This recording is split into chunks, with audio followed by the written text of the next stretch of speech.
Football খেলার মাঠে অন্য পেশা জগতের চাঁদের হাট বসেছিল আজ।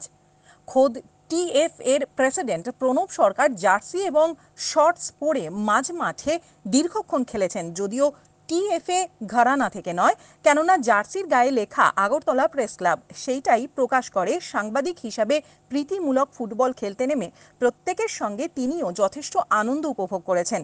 সঙ্গে আগরতলা প্রেস ক্লাবের প্রেসিডেন্ট জয়ন্ত ভট্টাচার্য।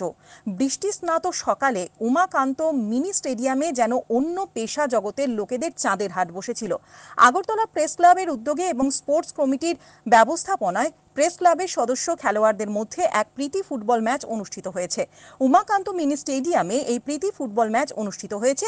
ম্যাচের আনুষ্ঠানিক উদ্বোধন পর্বে আগরতলা প্রেস ক্লাবের সভাপতি জয়ন্ত ভট্টাচার্য, সচিব রমাকান্ত দে, স্পোর্টস কমিটির চেয়ারম্যান অলোক ঘোষ, টিএফ এর প্রেসিডেন্ট প্রণব সরকার, সচিব অমিত চৌধুরী প্রমুখেরা উপস্থিত ছিলেন। টিএফ এর সহযোগিতায় এবং খেলোয়াড় সাংবাদিকদের স্বতঃস্ফূর্ত অংশগ্রহণে প্রীতি ফুটবল ম্যাচ সাফল্যমণ্ডিত হওয়ায় স্পোর্টস ক্লাব কমিটি কনভেনার তথা প্রেস ক্লাবের জয়েন্ট সেক্রেটারি অভিষেক দে সংশ্লিষ্ট সকলকে ধন্যবাদ জ্ঞাপন করেছেন। ব্যক্তিগত তরফ থেকে অনেক অনেক অভিনন্দন ও শুভেচ্ছা।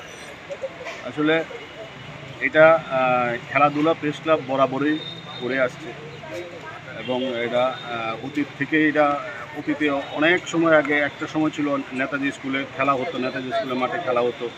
এটা একটা ট্রেডিশন, এটাকে এগিয়ে নিয়ে যাচ্ছে বর্তমান কমিটি, খুব ভালোভাবে এগিয়ে নিয়ে যাচ্ছে। এবং এই যে খেলাধুলার মাধ্যমে এই যে একটা মেলবন্ধন হয়, এটা প্রেসিডেন্ট বলেছেন, মেলবন্ধন নয় শুধু, এটা একটা ভুল বুঝাবুঝি থাকলে এটারও একটা অবসান হয়।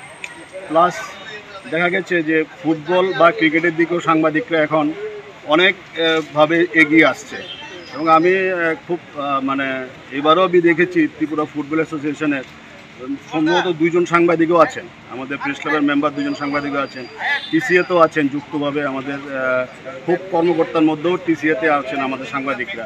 তো সাংবাদিকরা একদিকে পেশার পাশাপাশি যে খেলাধুলা চালিয়ে যাচ্ছে, এটা একটা খুব ভালো দিক, কারণ শরীরচর্চার মাধ্যমেই, কারণ শরীরচর্চা না করলে যে আমাদের অনেক সমস্যা হয়, শরীরচর্চার মাধ্যমেই যে আমাদের নিজেদের ফিট রাখতে হবে, এটাও একটা। ব্যুরো রিপোর্ট, হাল্লা বোল।